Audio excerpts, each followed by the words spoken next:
Hello guys, welcome back to our channel. Nandito ako sa airport dahil ito ay nangyari few weeks ago. Pauwi tayo ng probinsya at dito sa airport may self-check-in sila ng mga kiosk, which is very convenient to avoid long queue. Ayan, at madali lang naman siyang i-follow basta meron ka lang ng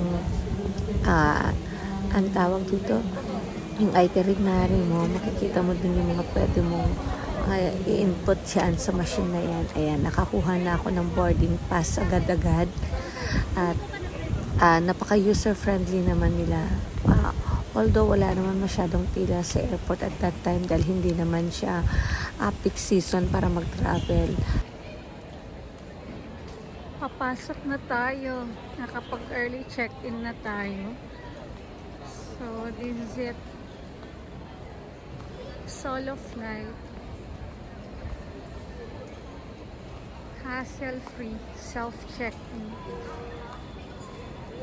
Uwi po ako ng province dahil kung makikita niyo sa ating title ng ating vlog for today ay dahil namatay po ang aking grandma. A week na namatay siya. Ayan, dinamaan ang 4 na bagyo. 4 o 5 bagyo sa aming province. Yan na po yung aftermath po nung bagyo.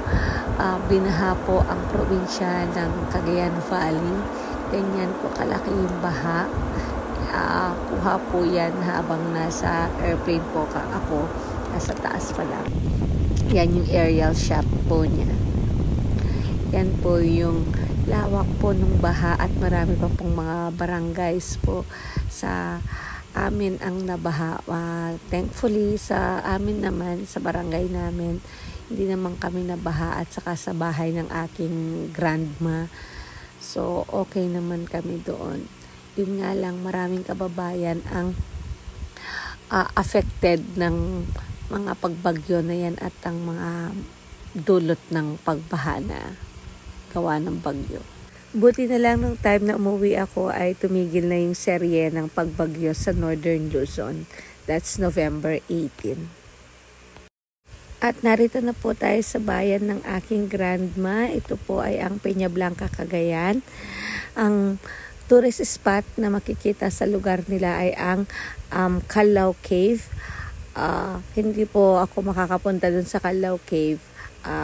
Papakita ko po sa inyo ang famous na Tawi Bridge na few years ago pong na-construct at pasalamat po at na-construct itong Tawi Bridge dahil dito hindi na po pahirapan ang pagbiyahe ng mga taga rito, especially kapag tagbagyo. At narito na po tayo sa bahay ng aking grandma. That's Nanay Onsing or Consuelo Taginod. She's 89 years old. She died last November 6, 2024. Fast forward na po tayo sa November 20, 2024. Ito na po yung day kung saan hatid na po namin sa kanyang huling hantungan si Nanay Onsing.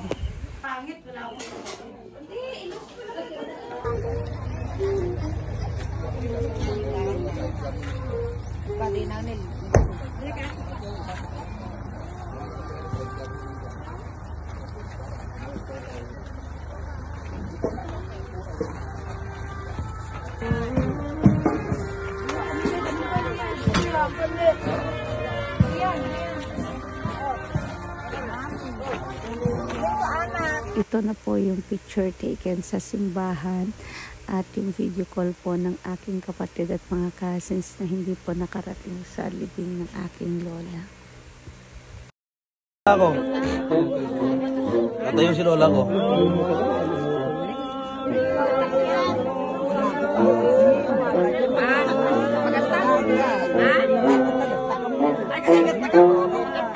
Ante, magatpat ko tutulak pa mamaya yun.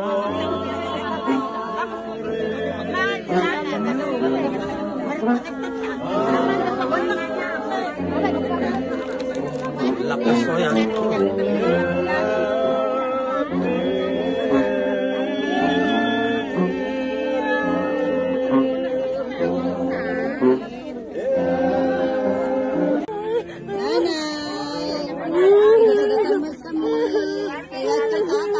Kay Papa.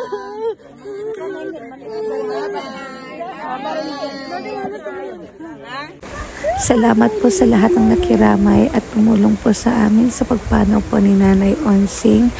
Maraming salamat po sa inyong lahat at sa family ko sa pag-contribute ng videos and pictures for this vlog. Thank you very much. Matutunghayan niyo po yung mga memories namin with Nanay Onsing. Nasa gadol-gadol nanay. Pinggan. Hi na, guys. Ito na. David! Anong gusto mo? Besi stock bito.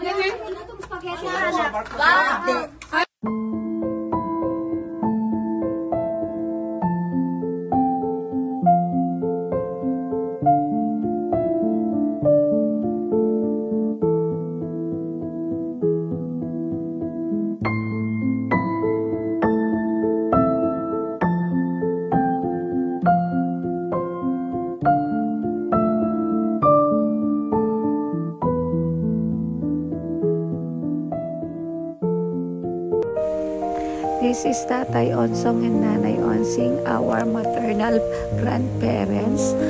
Magkasama na po sila ngayon.